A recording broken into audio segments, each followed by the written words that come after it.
Au nom du Père, du Fils et du Saint-Esprit. Amen. La paix de Jésus soit dans votre maison. J'espère que vous allez bien, que vous êtes dans la paix et la joie de Jésus. Alléluia. J'aborde rarement l'actualité car elle n'a pas grand intérêt. Elle n'est pas très intéressante puisque on s'aperçoit que d'une année sur l'autre, les merdias ne reproduisent les mêmes sujets qu'ils abordent, et c'est une espèce de boucle qui n'a pour seule vocation que de nous écarter de la vraie vie avec toi, Jésus, dans ta sainte Église catholique, de nous écarter de notre âme en ne pensant qu'à nos corps, ce qui ne veut pas dire qu'il ne faut pas s'occuper de son corps. Mais voilà, la culture de la peur, etc., etc. C'est pas très intéressant.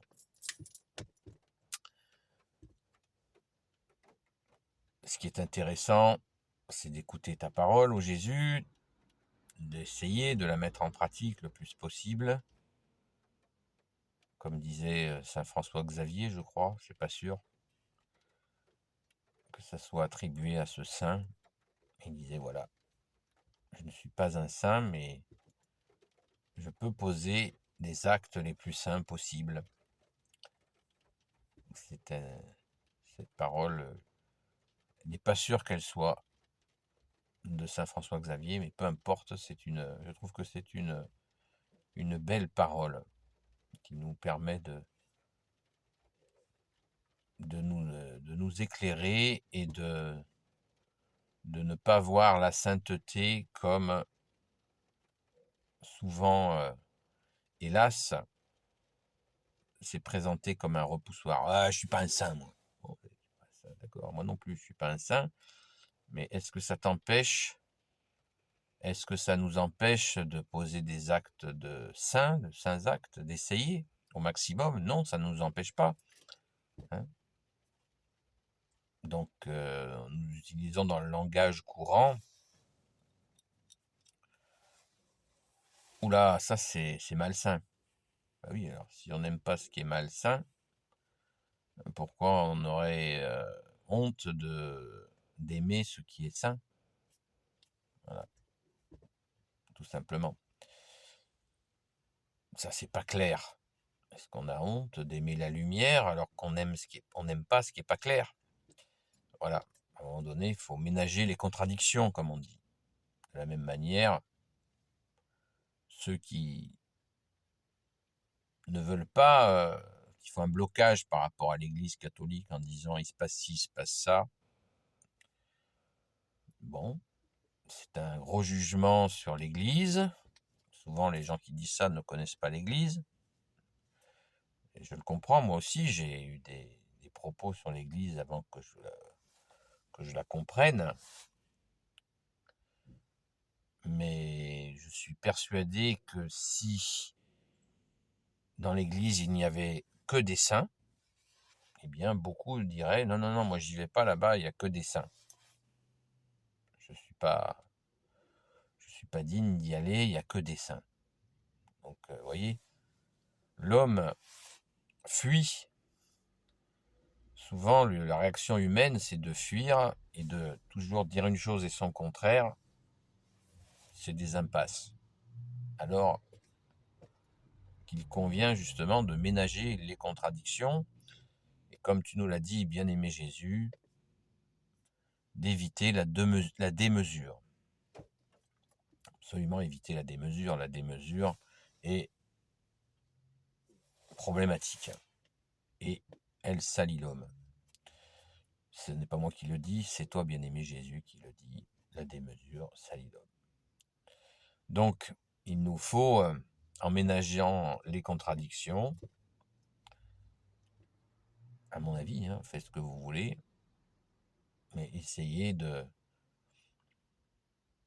voilà, de poser de saints actes, ou des actes désintéressés, appelez ça comme vous voulez, mais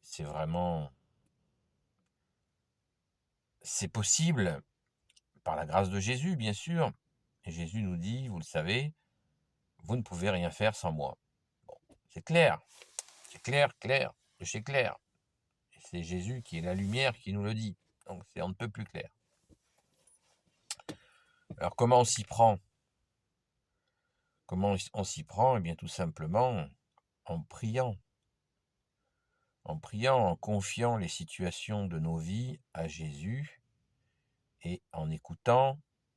Vous le savez aussi, chrétien veut dire celui qui écoute. J'écoute.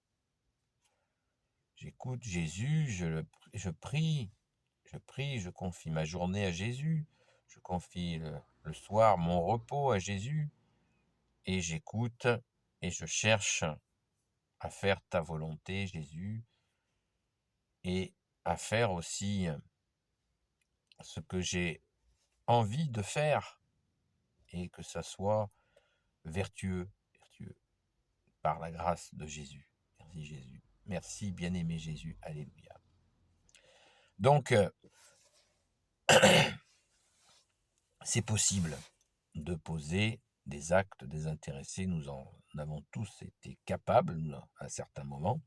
C'est pas tout le temps, mais ça nous arrive. Il ne faut pas trop noircir le tableau. Ça nous arrive.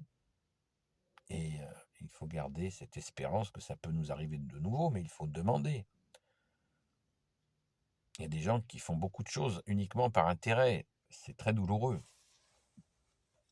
C'est une prison de faire les choses que par intérêt. Les faire par amour, comme tu nous l'as demandé, Jésus, aimez-vous les uns les autres. Deuxième commandement. C'est pas une demande, c'est un commandement d'amour, certes, mais un commandement quand même, de nous aimer. Et aimer, personne nous a dit que ça s'apprenait. Voilà, ça s'apprend à aimer. Ça s'apprend d'aimer. Et si on est long à apprendre, eh bien, il faut réessayer d'aimer. C'est vraiment notre travail terrestre d'aimer. C'est magnifique. Et ceux qui y arrivent naturellement sont vraiment bien gâtés par la Providence, car ils ont su aimer. Je ne sais pas par quelle grâce ils sont arrivés à aimer et ainsi à éviter bien des problèmes. Et oui, car ils ont su aimer. Donc ceux qui ne sont un peu longs à la comprenette pour l'amour, eh bien, ça s'apprend. Ça s'apprend non pas en faisant des stages, mais ça s'apprend en demandant à Jésus de nous apprendre à aimer, lui qui est soleil d'amour, soleil de justice, soleil de miséricorde.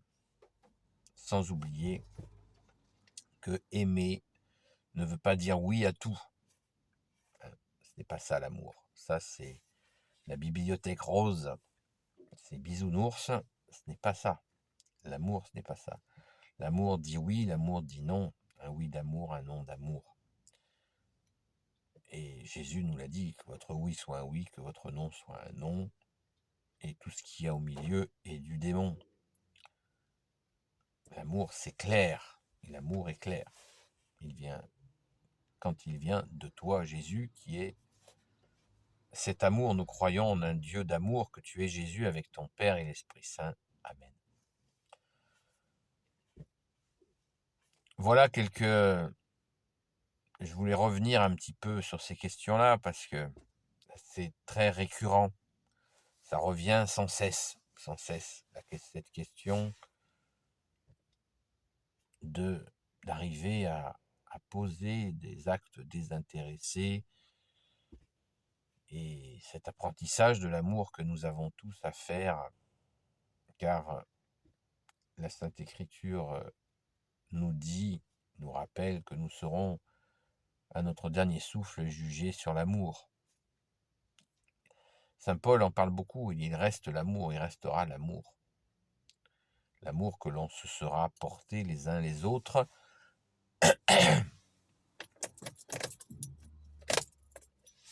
Voilà ce qui restera de notre vie. Donc il nous faut aimer. Apprendre à aimer, comme le dit la chanson. Sauf que là, il ne s'agit pas d'une chanson, il s'agit de le rendre visible en acte. Voilà, que ça se soit vraiment qu'il y ait des actes d'amour.